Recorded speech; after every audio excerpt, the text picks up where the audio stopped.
Okay, so last time we saw some of the replication cycles of DNA viruses, and here's the text for this.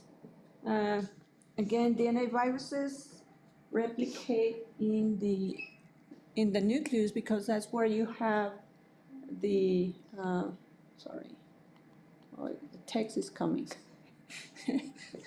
Well, we were seeing this.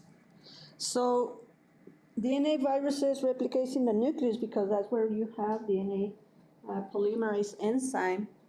And then while this virus is replicating, you will have also synthesis of proteins, like capsid proteins.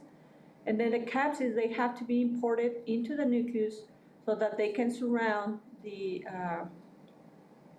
newly formed DNA, and then you can form protected DNA, which is going to be part of the virion. And then if the virus, it is enveloped, as the virus is released, it will grab the envelope. In this case, this is HPV, human papilloma virus. This one, it's a DNA virus, but it's not enveloped. But if it was, for instance, one of these viruses from the vaccinia virus family, so in that case, yes, you would have to have an envelope. And then we have another example of a virus that is non-enveloped, and it is double-stranded DNA. It's adenovirus. As I told you before, it is a major cause of rhinitis or infections in the nose. So it causes basically cold. And then in cows, it causes tumors in the udders. And this is how this virus look like. So these are the capsomeres. And then that's masked adenovirus. Then pox virus, it is an envelope virus. It's one of these viruses that are largest of all the viruses that we have. It has an odd shape, and then it causes infections in the skin, and then some of them, they cause scars in the skin, some of them no. And then the most common type that we have right now, this one, smallpox, of course, is eradicated, but nowadays the one that is causing some outbreaks is monkeypox virus. The type of lesions that you will have in the skin are like little vesicles. And then these vesicles, they contain fluid that is reaching the viral particles. And then if someone scratches these lesions, you expect that this virus is going to spread broader into the skin. And then something different about this poxviridae family, the smallpox and monkeypox, for instance, is that instead of assembling this viral particle in the nucleus, although it's a DNA, it is assembled actually in the cytoplasm. So you will see kind of some exceptions to the rule of, just as for bacteria, of what you expect from viruses. Now for human herpes virus, or part of the herpes viridae family. So these are double-stranded DNA envelope viruses, and then we have several species. Like for instance, we have human herpes virus type 1, and in this case for the taxonomy, you can basically, in the case of writing the names of these viruses, you can actually abbreviate the first letter of each of these parts of the name in capitals, and then when you have more than 2 species, you use Arabic numerals. So you have human herpes virus type 1 and type 2, which is also known as simplex virus.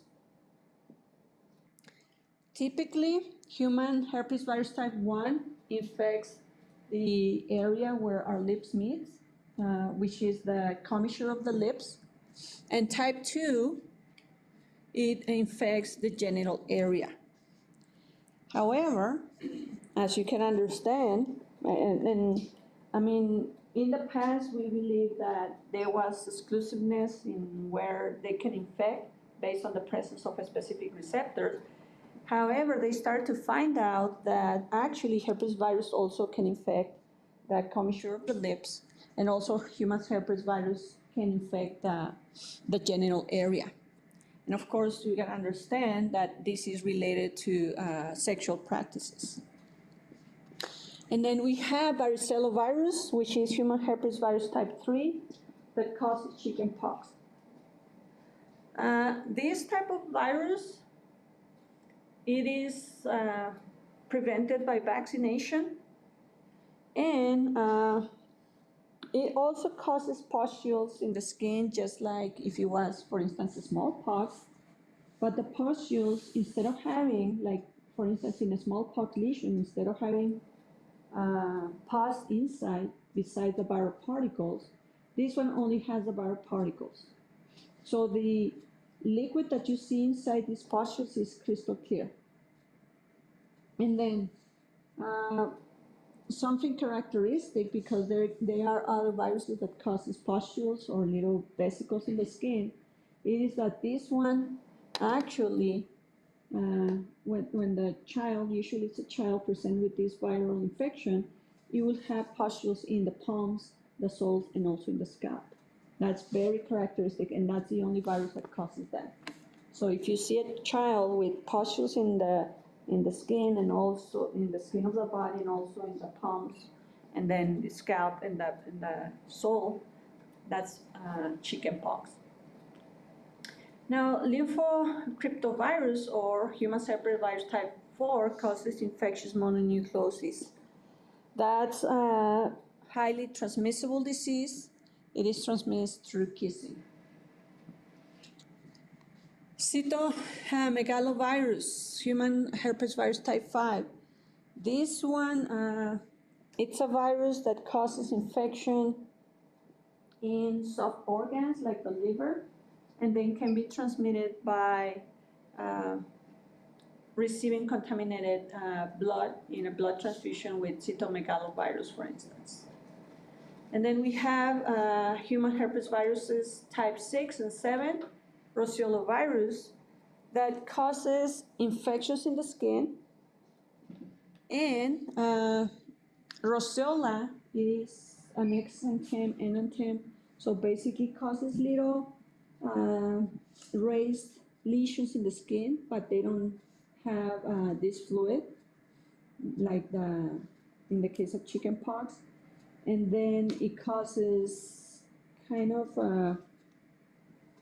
reddishness in the face area, especially in the cheek, that it looks like the baby was slapped. Okay, so that's for roseola. And then rhinoviruses, you have human herpes virus type 8. That causes let me see the name, Kaposi sarcoma. Kaposi sarcoma, it is a skin cancer. That typically the lesions are like a scale. They're located in certain areas, and they look like purplish. Happens frequently in patients who are immunocompromised. Specifically will be patients with AIDS. So here we have this simplex virus. It can be any of them. So this is 1 or 2. So these are the capsomeres. Inside you have the double-stranded DNA, and this is the envelope. So this is a transmission electron micrograph enhanced with color. And then 4 additional DNA viruses, we have this one, Papova viracidis, or papovaviruses. which are double-stranded DNA non-envelope. We already saw the cycle before of replication for this human papillomavirus. Human papillomaviruses, we have more than 100 species. Most of them, they cause infections in the skin that leads to warts. And then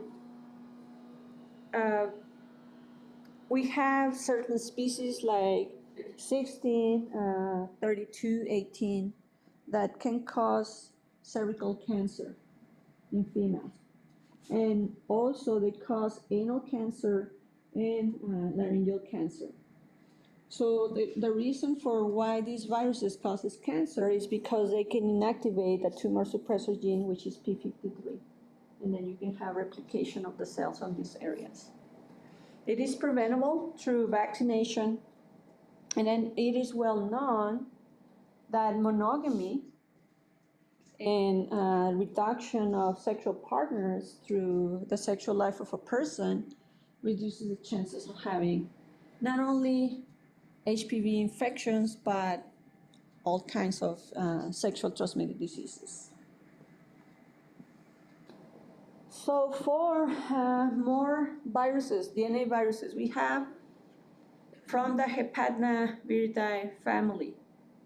We have hepatitis B virus, which is double-stranded DNA virus.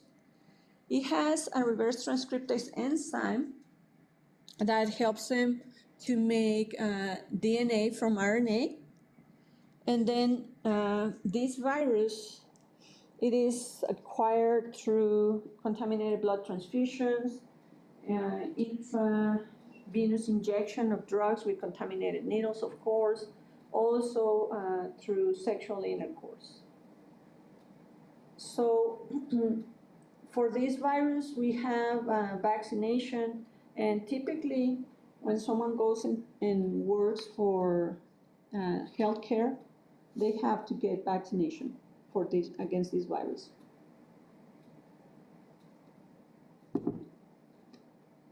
Now for RNA viruses, so when it comes to RNA viruses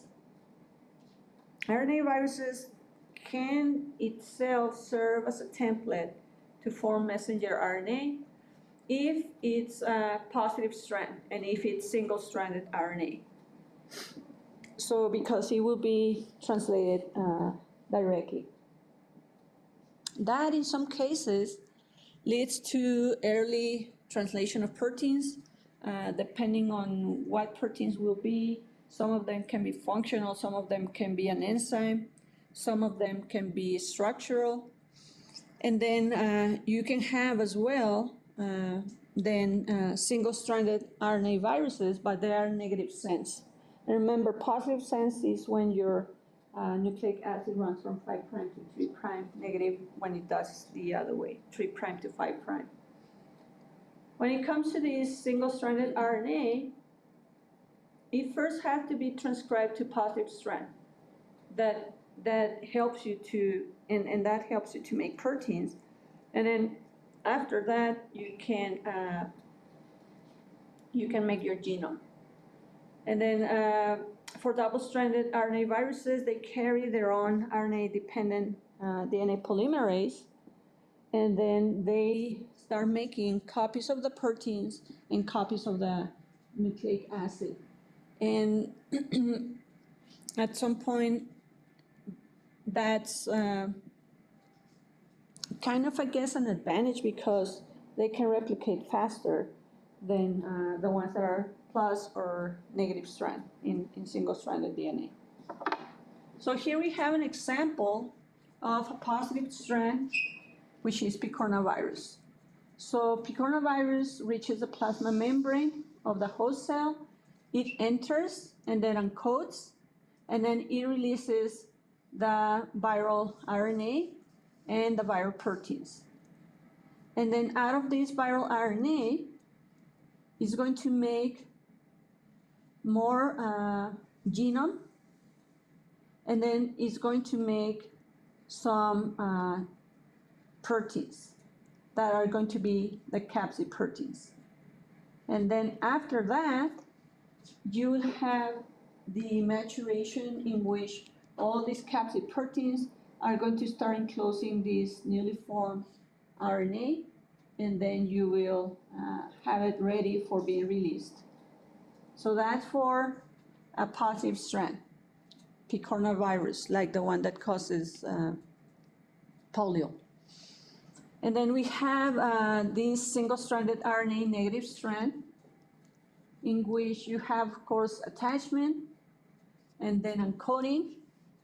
And then uncoating releases the viral proteins and then the viral genome.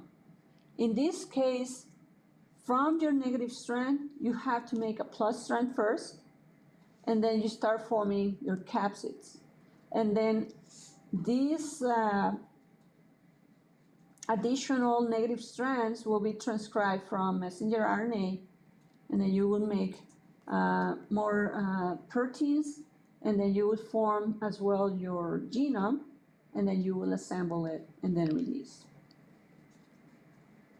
For double-stranded, so you will have attachment, uncoating, and release of these, for instance, DNA-dependent RNA polymerase. And then this one is going to separate into two, so you have plus strand and negative strand. And then inside this capsid, you will have the actually formation of your messenger RNA that is going to be resulting in forming more of these capsid proteins. And then you will have formation of your double-stranded RNA with the aid of this RNA-dependent RNA polymerase. And then you will, just as before, form your virions by surrounding your double-stranded RNA with the capsid proteins, forming the nucleocapsid, and then you release it.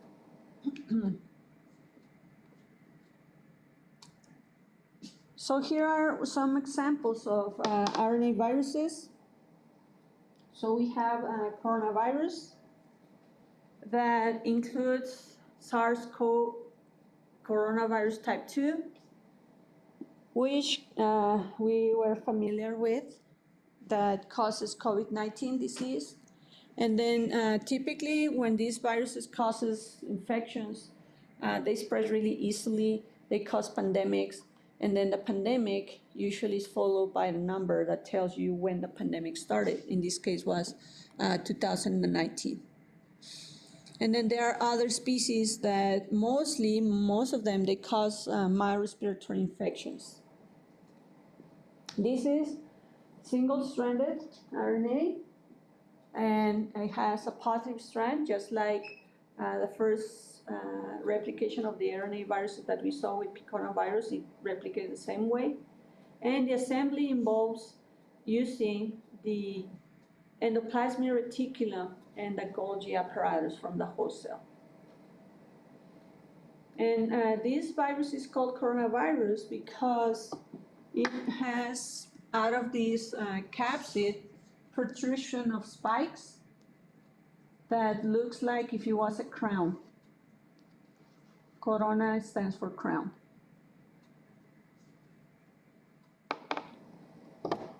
For Toga viridae, so these are single-stranded RNA viruses that has a plus strand and they are enveloped. So this is one of the cases of these RNA viruses that think they have an envelope. And of course, remember, the envelope is always catched during the exit of the viruses. So we have these species, alpha viruses, that are transmitted by arthropods. So an example would be the virus that causes encephalitis. So it's called Eastern equine encephalitis. Rhabdovirus, it is a negative strand, single-stranded RNA, and then it's part of the lyssavirus family, or itself is a subspecies. And then you have rabies virus that it is a zoonotic disease. So It can be transmitted from animals into humans. And then we have different species of animals affected by rhabdoviruses, like foxes, raccoons, bats, dogs. Picornaviridae are positive strand, single-stranded RNA non-envelope. We have enteroviruses that includes polio and Coxsackie viruses. When it comes to both, they infect the digestive system, but polio, what it does, it also infects the central nervous system, specifically the anterior horns of the spinal cord, and that can lead to damage of these neurons, and then the person end up with a limb that it will be atrophic or smaller. Now,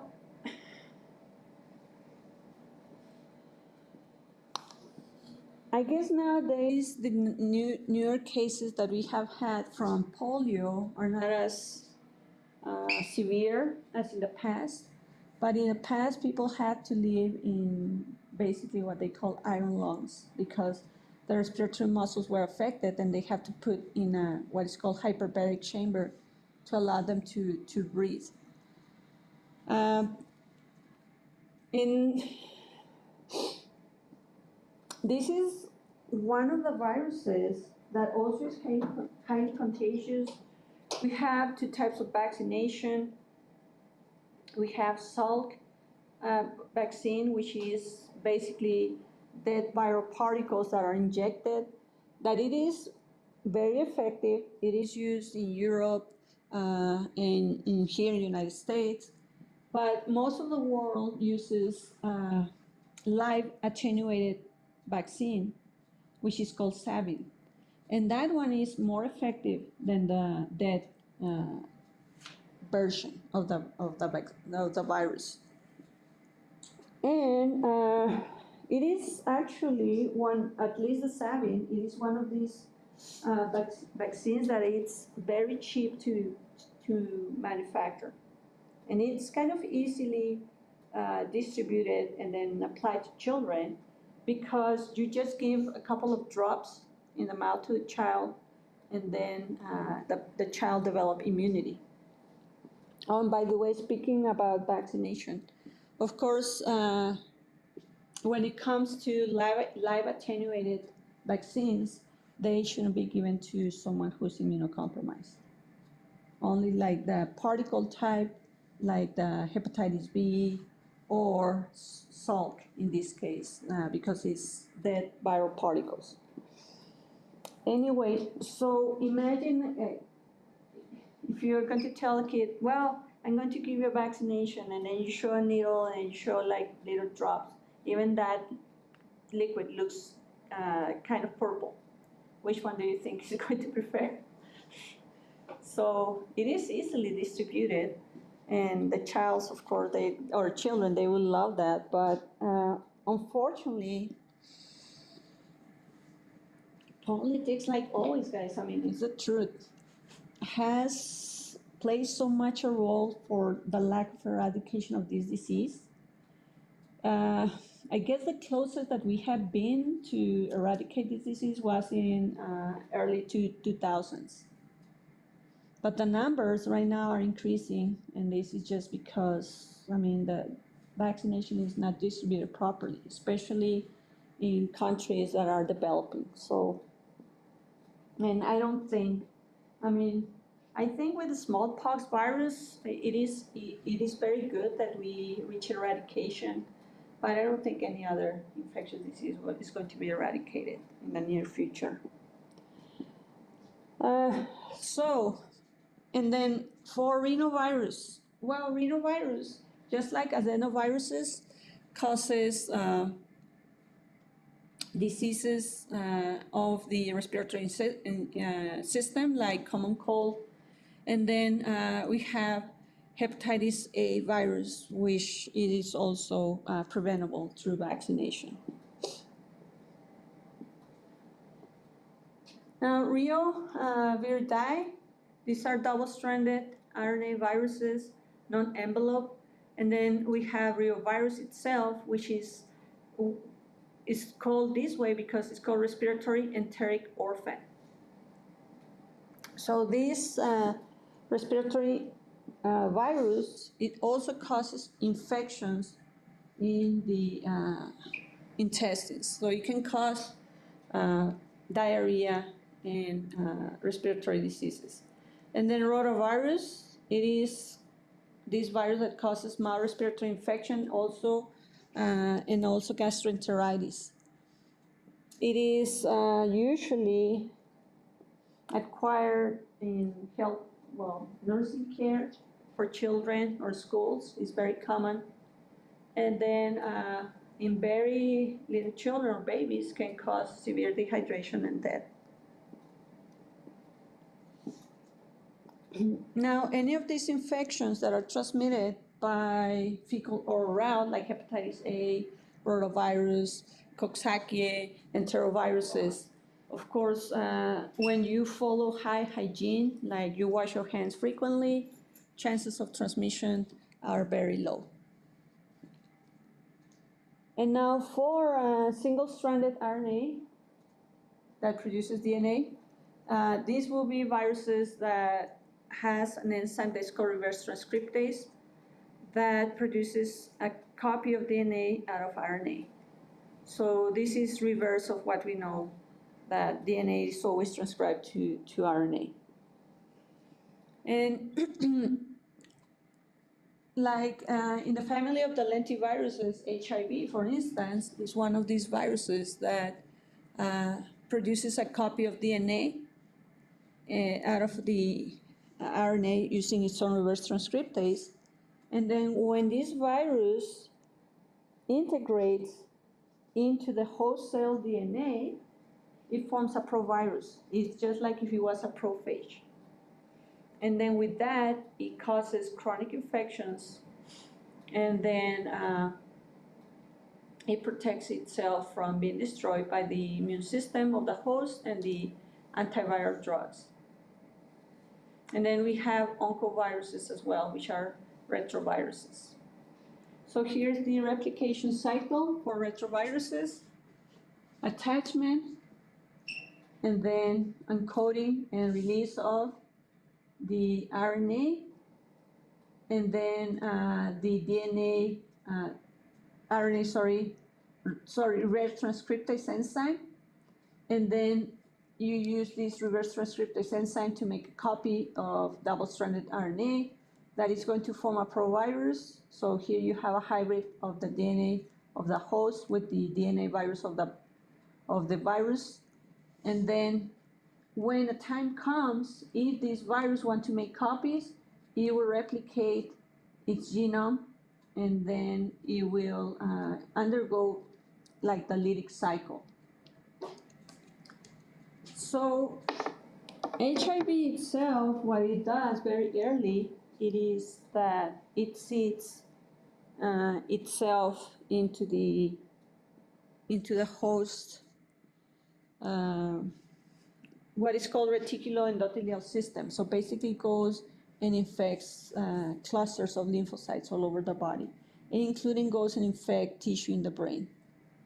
And that way, when it's kind of multiplying in the lymphocytes, helper T cells, which is the one that infects, this virus, as it's destroying these lymphocytes, will still have the chance of survival, because as it is replicating inside these lymphocytes and destroys them, I mean, the lymphocytes, for the most part, are found in the blood.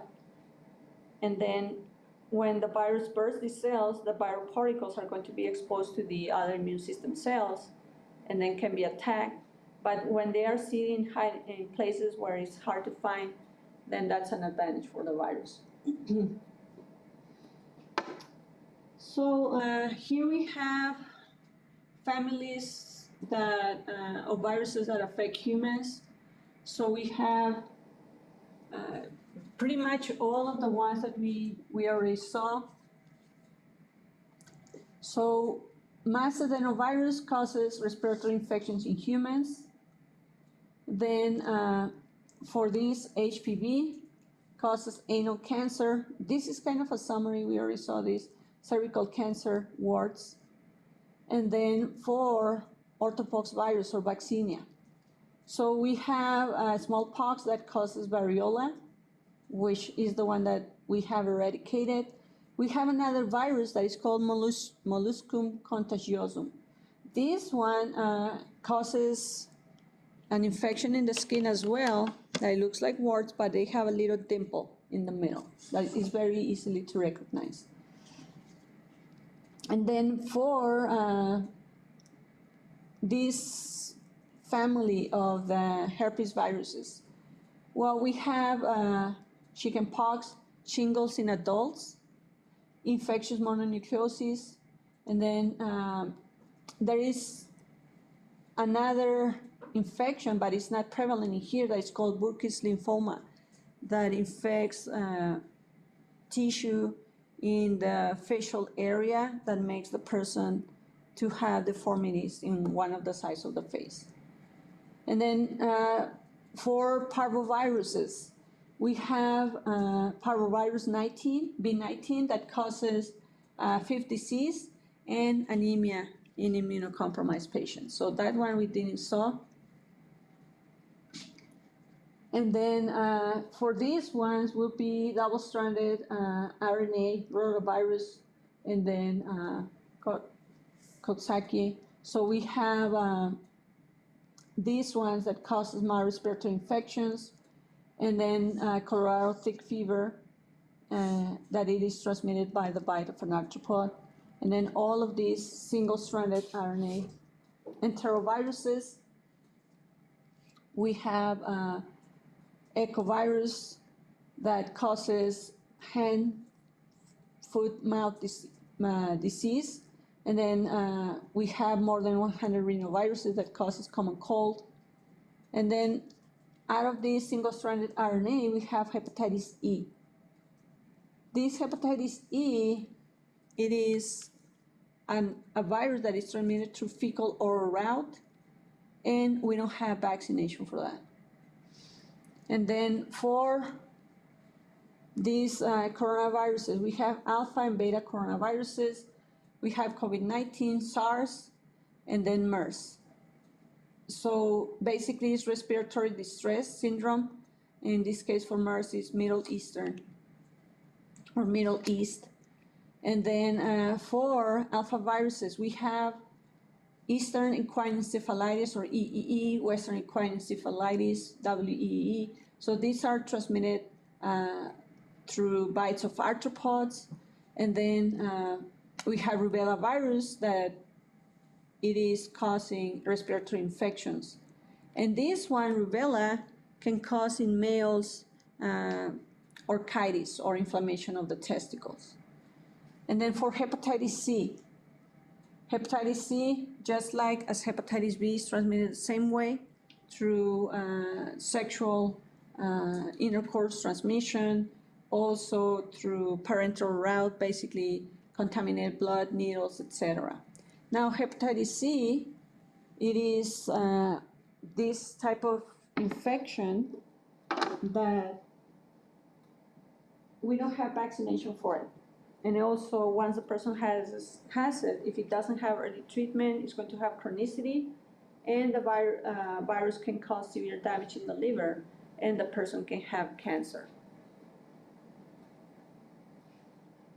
More viruses, summary. From Paramyxoviridae, we have rubella virus, causes mump. This one also causes orchitis in males. And then we have measles, which is a morbillivirus. This is one of the ones that lately has caused some pandemic or epidemic, sorry. And then it causes this infection in the brain tissue, encephalitis, and death. And then for the Ebola virus and Marburg virus, these ones infect blood vessels and destroy the walls of the blood vessels, so causes hemorrhagic diseases. So it's called Ebola and hemorrhagic disease, and then the person can die. And it's highly contagious. For Delta virus, we have hepatitis D.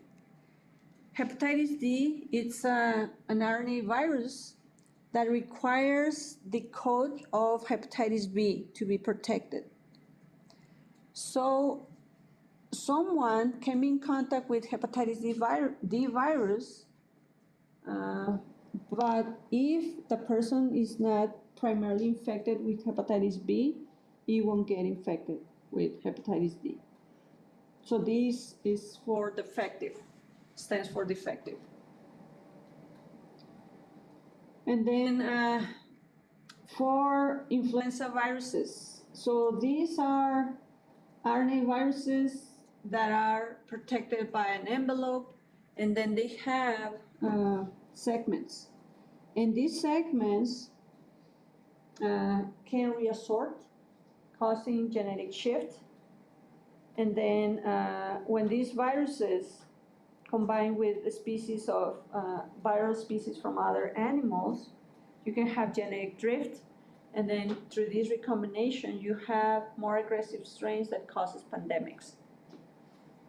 Then typically every year, epidemiologists, they predict which are going to be the most likely strains of influenza viruses, because just like as rhinoviruses and adenoviruses, we have several strains and they cause respiratory infections. But basically, they predict, because these viral species circulate and every now and then reappear, so they can predict more or less which can be the most likely ones that are going to appear, 2 to 3, and then they build a vaccine based on that prediction. It won't be kind of foolproof, but I mean, it's better than just wait for influenza to come and have a lot of diseases. Now for Arena viridae, we have mama arenavirus that basically it has a helical capsid, and then it has the RNA nucleic acid that looks like if it was granules, so arena means sand. And then this one causes infections in the brain tissue, something that's called lymphochoriomeningitis, and causes Venezuelan hemorrhagic fever and Lassa fever. And then we have this virus of the Orthobungia family, that is California encephalitis virus. So this one, together with this Eastern equine, Western equine, encephalitis, and West Nile viruses, causes encephalitis and potentially death, especially in immunocompromised patients. Now, part of this family, we have hantaviruses. Hantaviruses are transmitted by rodents.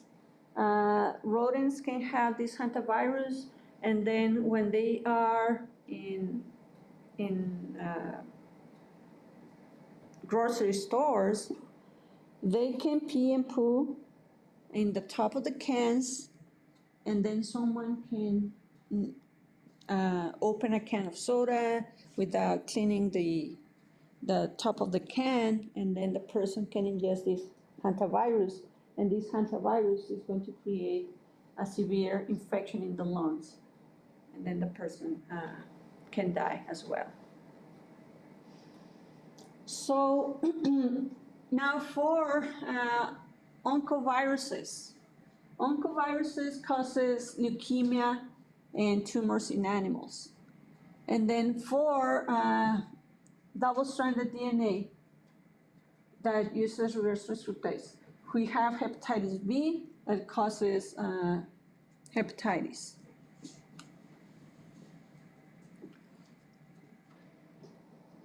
Any questions?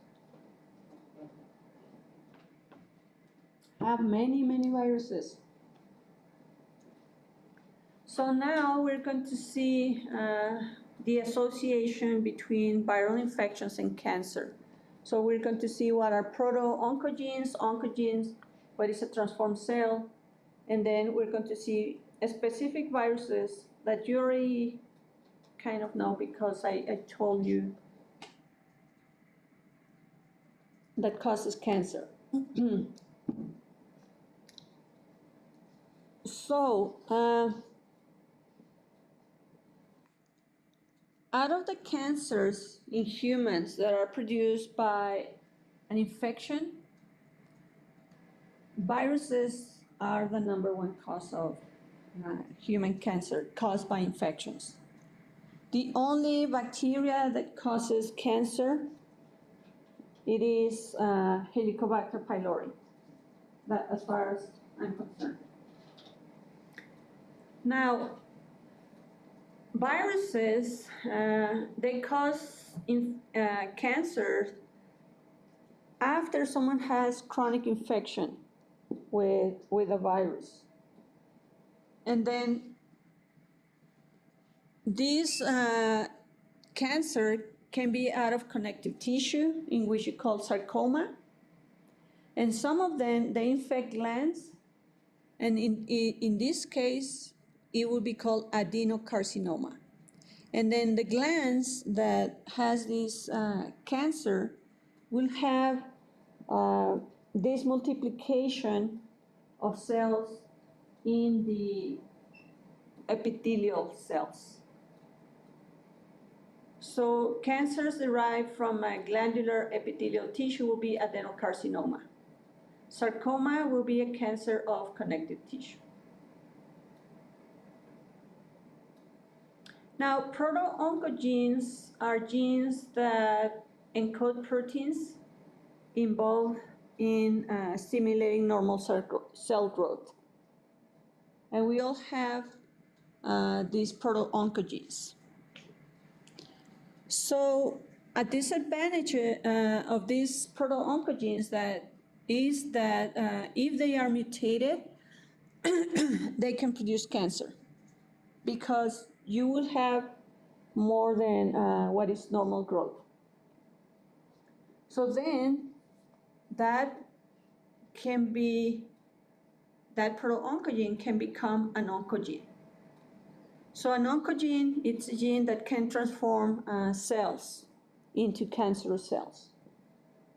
So you will have the cell cycle going on very fast without stopping, and then you have a cancer.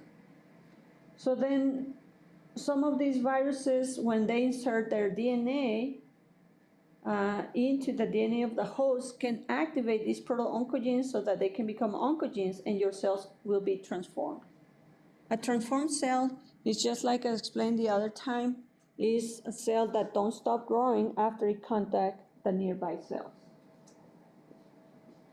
So it's an aggressive cell. So then any virus that causes cancer will be an oncogenic virus. And then not all the cells, but some cells, when they are transformed, they can express antigens that are called tumor-specific transplantation antigens and are often irregularly shaped. Now, if that will be the case of every tumor, well, our immune system will detect it, and if you have a strong immune system, you will destroy the cells. However, not all the tumors express these antigens.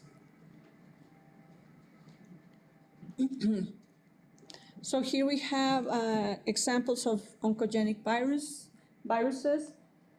These are part of the DNA family: adenoviridae, herpes viridae, specifically Epstein-Barr virus for Burkitt's lymphoma. It is prevalent in West Africa, this type of lymphoma, and the person developed a mass over the jaw on one of the sides, and also in the neck. And then pox viruses, papoviruses, I already told you the strains of HPV. And then we have hepatitis B, which is less likely than hepatitis C. Hepatitis C definitely causes cancer. Maybe this was wrong. This has to be hepatitis C. But then think about it this way. Well, someone has this virus and infection, but the chances of developing a cancer varies, again, based on chronicity of the infection, but also other risk factors. So if someone drinks a lot and it has hepatitis C, I mean, it's asking for it. If the person as well smokes, drinks, so, I mean, you combine a lot of factors and then you increase the chances of winning the lottery of cancer. So now for these other viruses, part of the Retroviridae family, so we have human T leukemia virus 1, human T leukemia virus 2 that causes T-cell leukemia and lymphoma in humans. And then we have feline leukemia virus that affects cats.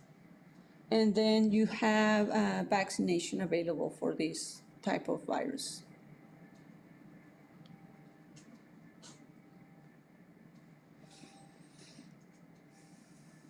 Now we have part of immunotherapy, some viruses that actually can serve as vectors for bringing drugs to kill cancer cells. So for instance, we have what is called oncolytic virus. So that can be used to target a specific cells with cancer. And it's in its infancy, this type of immunotherapy, but it is promising. Okay, so since long time I haven't asked you a question, so I check your understanding. So what is a provirus?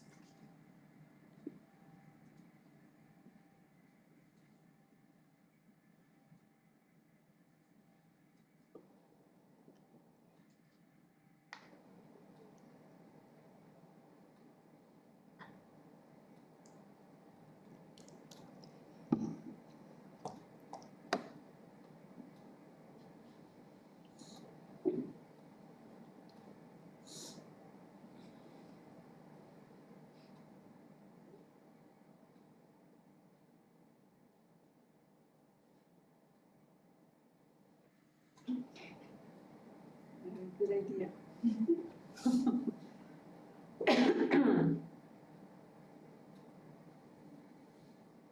When the virus genome integrates into the DNA of the host cell. Yes, that's a provirus. It's a latent infection. So it's the virus that is not replicating. And now, second question is interesting and it's going to lead to many ideas. How can an RNA virus cause cancer if it doesn't have DNA to insert into the cell's genome? It can repress the tumor suppressor genes in some way by the product that it makes. So that, like, the cell, it could help the virus, the spread of the virus, because if the RNA virus, the product, suppresses the tumor suppressor gene, the cell's growth will not be inhibited. So it will continue to grow, and then it will help with the spread of the virus. That's a good idea. And what else can an RNA virus do to activate replication of the cells?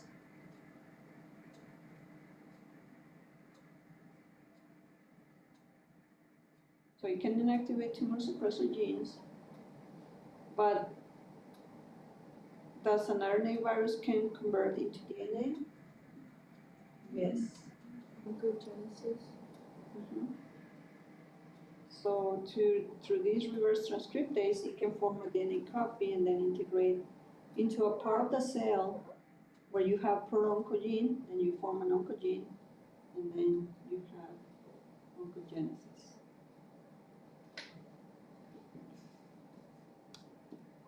So now we're going to see examples of chronic infections in the virus and persistent viral infections. So a latent viral infection, it is an infection in which, latent in general even for not precisely viral infections, even for bacterial infections. So it would be an infection in tissues of the host where you have no signs and symptoms, and then you have something that's called remission and exacerbations. So all of these herpes viruses can be latent. And the way that they cause latency, again, is by going and infect the cells and live within this DNA for long periods of time. And then when a person has immunosuppression, then you have developing of the signs and symptoms. Example would be cold sores caused by human herpes virus type 1. These cold sores causing infection in the commissure of our lips can go into the nerves that provide sensation to this area, and then go into the ganglion of the trigeminal nerve and live there for long periods of time. And they reappear when someone is immunosuppressed. So that's for herpes virus. Now, in someone who has had this infection with herpes zoster virus, which is the one that causes shingles, which is part of the varicella-virus family or subfamily, similarly. So you will have the virus traveling retrogradely from the axons into the body of the neurons, and they live for a long period of time, and then when the person is immunosuppressed, the virus comes back and causes this infection. And now, persistent viral infection will be one that exists gradually over a long period of time, and is generally fatal. So for instance, measles can cause subacute sclerosing panencephalitis. So it is not one of these viruses that can maybe cause the death right away, but eventually with time it can.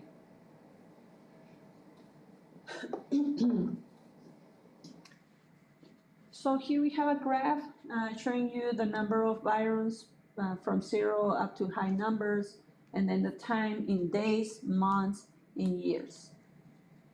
So an acute infection, if it's not completely eradicated, can become persistent, gradually increasing with time, and then basically increasing the number of virions and then killing the host. Example would be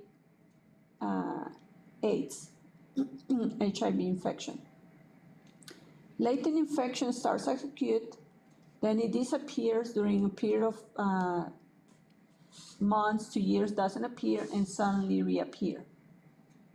So what is the difference between latent and persistent? Well, that this one gradually increases with time, but this one, the latent, has completely disappeared for a certain period of time and then reappears. So that's the difference. So here we have some examples of these diseases. So we have for cold sores these two viruses. Again, this is what we said before. It was believed before that HHV1 was the only one that caused cold sores, but it seems like HHV2 does. No, it seems like it is.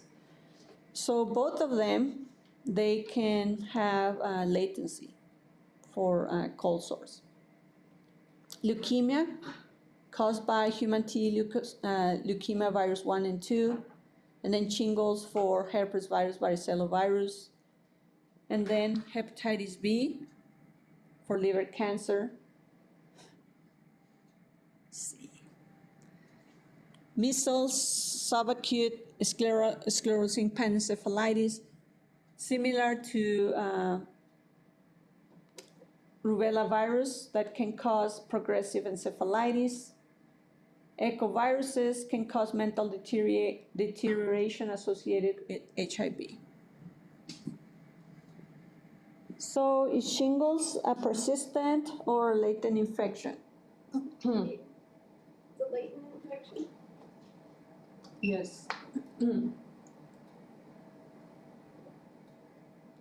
So now let's look into differences between viruses, viroids, and prions.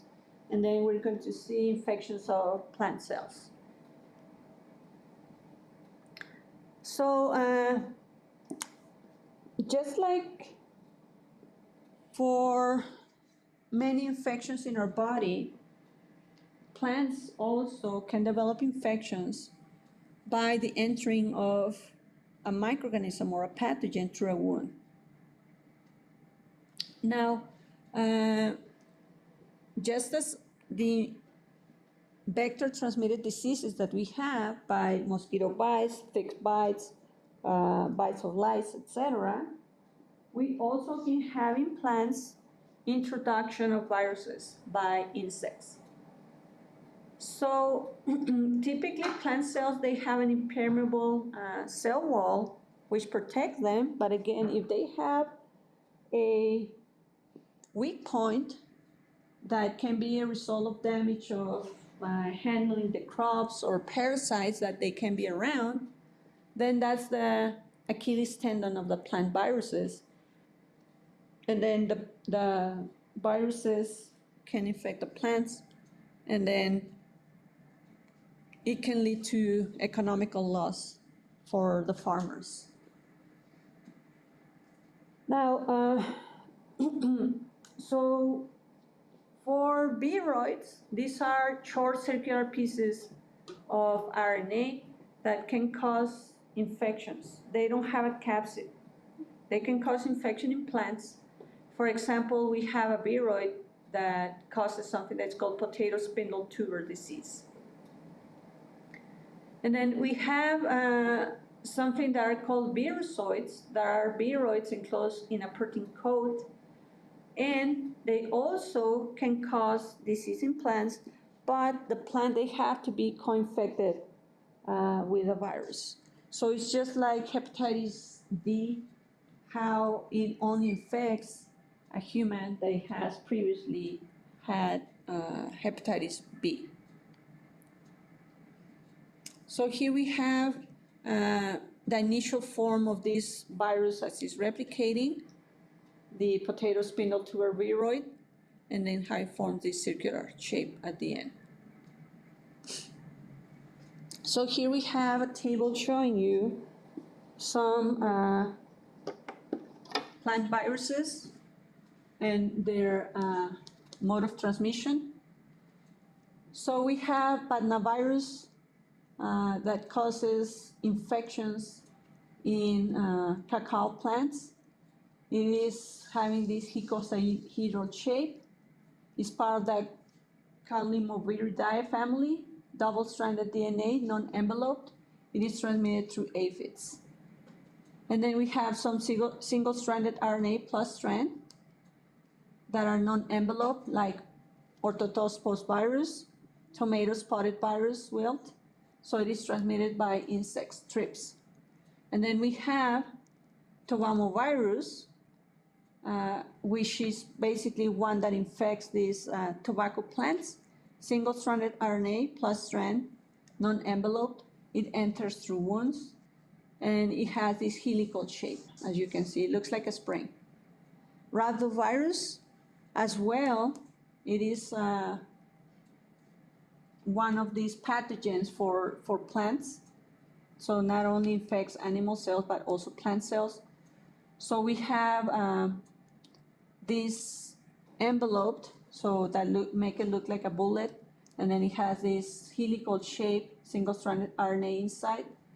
So this is an alpha nuclear RNA rhabdovirus potato yellow dwarf virus. So it's introduced into these potato plants by leafhoppers and aphids. And then we have as well double-stranded RNA viruses that are non-enveloped, part of the Viroids family, like the phytoriovirus, wound tumor virus that it is introduced to leafhoppers. This one can infect several plants, including potato plants. Now for prions. So let's see how proteins can be infectious. So prions stands for proteinaceous infectious particles. They have different modes of transmission.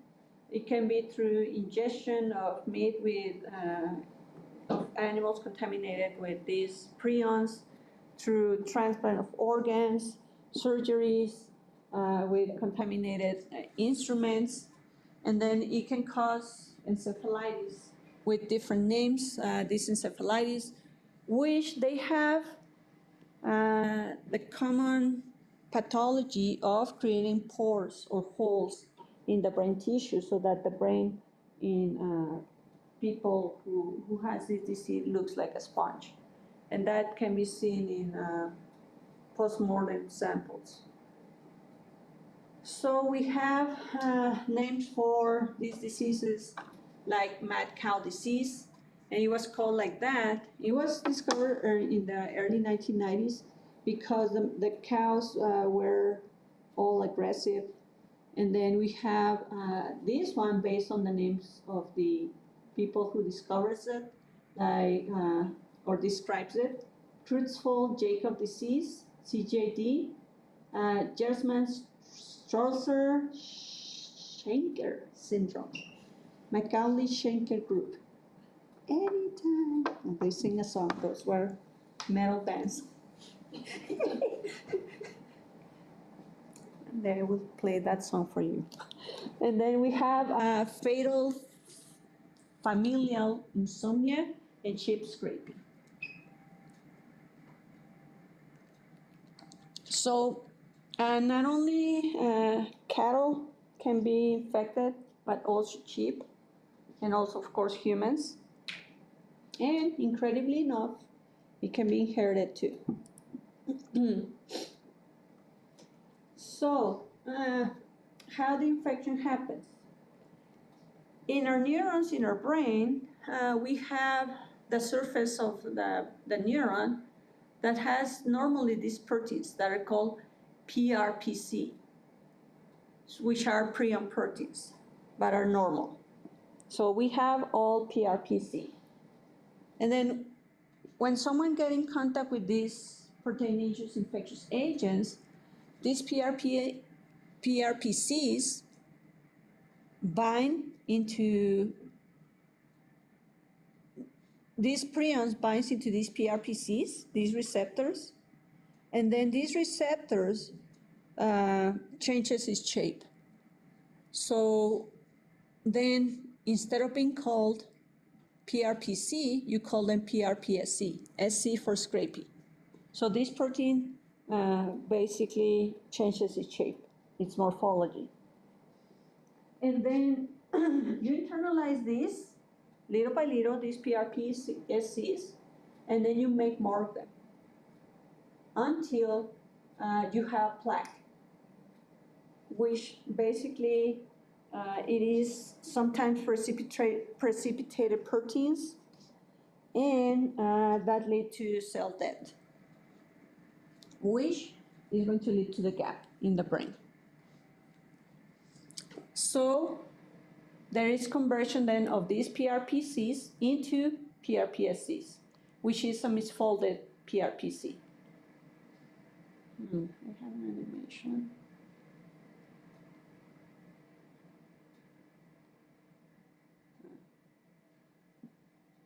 Okay, so here is what happens. So your normal cells here has translated messenger RNA to make these PRPCs. So this is a neuron, and then you put these PRPCs in the surface of the neuron. And then you keep putting them in there as you make them, and then this prion or abnormal form binds into this here. Keep binding as you make this, and then they will be endocytosed as you transform these ones into this abnormal shape, and then inside they will form plaques, precipitated proteins inside these vesicles, and then you destroy with enzymes these abnormal proteins, and then you leave pores in the brain.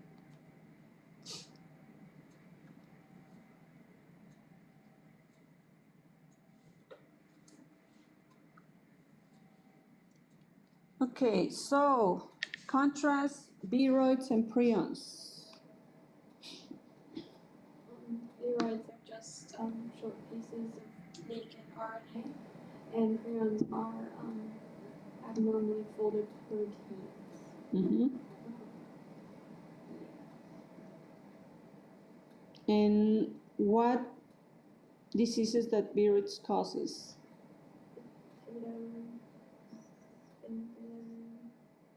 Spindle tuber? Yeah, spindle tuber.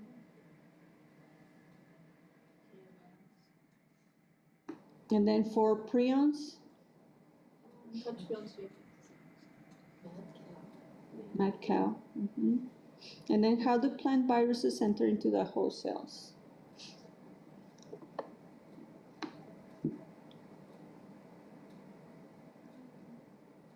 They can enter by a wound to the cell wall of the cell, or by